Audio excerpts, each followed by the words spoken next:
Hey everybody, I'm Christopher Green. You're tuning into AMTV Alternative Media Television. It is, of course, July 23rd, 2014, and according to the Times of India, Air India flight was 90 seconds away when missile struck Malaysia Airlines flight MH17. The Ministry of Civil Aviation's claim that there was no Air India flight near the ill-fated Malaysia Airlines Boeing 777 when it was shot down over Ukraine on Thursday appears misleading. An Air India Dreamliner flight going from Delhi to Birmingham was in fact less than 25 kilometers away from the Malaysian aircraft, a distance covered by a Dreamliner or Boeing 777 in about 90 seconds when the latter was hit. Because of this closeness, the local Ukrainian air traffic controller asked the AI pilots to try and establish contact with pilots of the Malaysian aircraft who had stopped responding to its calls. Now here's where it gets really interesting, folks.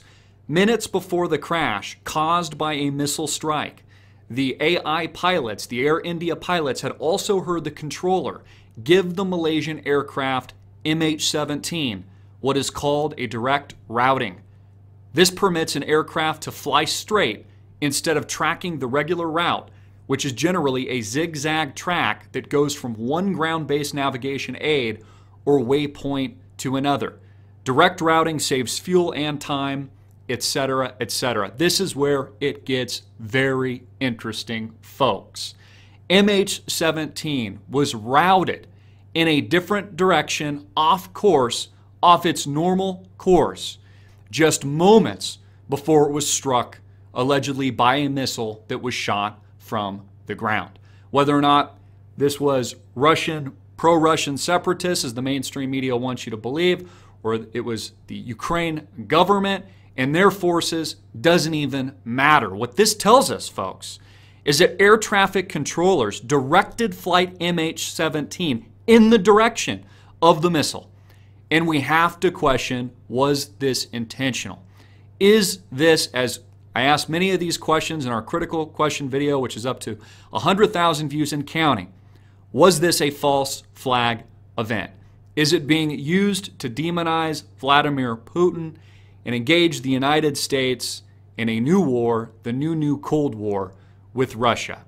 Again, the demonization of Vladimir Putin. Just minutes before the crash caused by a missile strike on the ground, the Air India pilots confirmed that we're flying near the jet. And again, this does not corroborate with reports that we were getting earlier from the Ministry of Civil Aviation. It makes it look like they're caught in a lie. Just moments before, Air India pilots heard instructions coming from the ground for MH17 to change its flight path, to change its standard route. And it was shot down just moments later, almost 300 people dead, innocent civilians, including children. Again, if this isn't damning, folks, I don't know what is. This is according to the Times of India. Again, why was the route changed by air traffic controllers? Why was this plane flying over a known war zone, a conflict zone over the Ukraine in the first place? Now we know, according to corroborating evidence, the Times of India, that air pilots on an Indian flight, which were not too far away, and again, this makes it look like the Civil Aviation's claim that there was no Air India flight near the ill-fated Malaysia Airlines Boeing 777 during the shoot down, looks like they were caught in a lie. Get this out everywhere, folks. This is absolutely amazing evidence. You know, not only are we digging up more facts and waiting on independent investigators for the truth, hopefully we'll get the truth on this flight. Hopefully we get a true independent investigation, but we have wars waging all over the world right now. The globe is literally on fire, whether or not this is Ukraine, it is literally flight MH17, or this is Gaza. Again, why was this plane directed off its main course? Is this and was this a false flag terror attack? Is it being utilized by the New World Order and global governments to justify war? Again, folks, you need a scapegoat to justify a new war. This has happened before in history. There are many historical examples. Whether or not this is the Gulf of Tonkin, or it's the Lusitania, or it's anything else for that matter. Again, folks, you need a scapegoat to justify war. We have a report from CNN as global powers push Gaza, and the second part of its leg of its operative, its invasion of Gaza, the global powers pushing, according to the mainstream media, for a ceasefire. One mother reaches out, says as the bloody battles pushed up tragic death tolls on both sides, world powers held a flurry of diplomatic meetings Wednesday aimed at halting the fighting in Gaza. I reported earlier that there's almost 600 people dead, 4,000 plus people injured. And this is coming from a mother who had one of her children killed as a result of the conflict. And it always amazes me how people want to point fingers at both sides. And they want to use things like religion to justify war and murder. Well, you know what I say to that, folks? I say, whatever happened to love thy neighbor? Whatever happened to that? And if you use religion to justify war and murder, you're a hypocrite, my friends. Perhaps the most powerful message came from a woman whose son's death played a role in the sparking of the current fighting. Your children and our children, nobody should really go through what we're going through now, said Rachel, whose son Naftali was among 3 Jewish teens kidnapped and killed on the way home from school in the West Bank last month.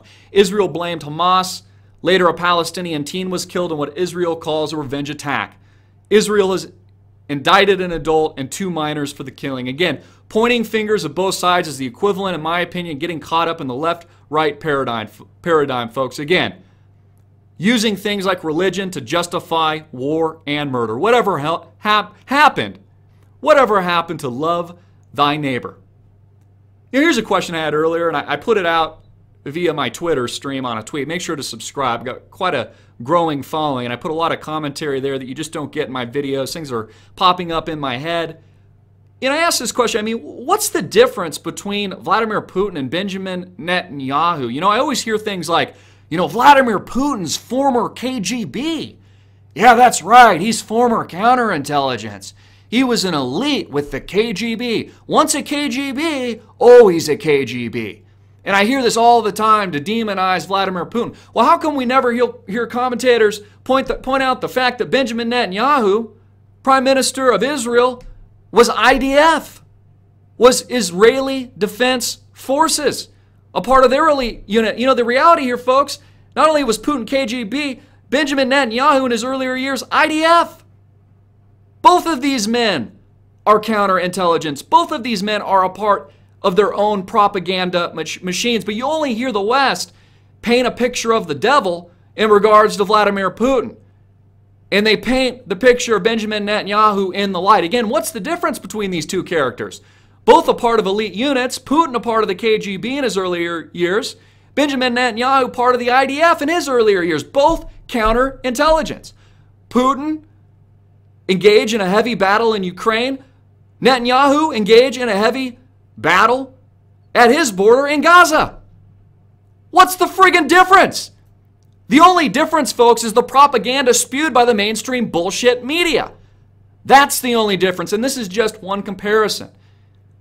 Again, you can look up all this for yourself, folks. You can read the biographies of people like Vladimir Putin. You can read the biographies of people like Benjamin Netanyahu. This is all about a propaganda war. And again, evidence coming to light from the Times of India that an Air India flight confirmed that just moments before the downing of flight MH17, it was directed by air traffic controllers intentionally off its known flight path. And moments later, it is shot down out of the sky. My question to you is why? Is this a false flag? I'm Christopher Green. Get this out everywhere. Make it viral. Hard hitting it in your face. And click the link below to support our sponsor.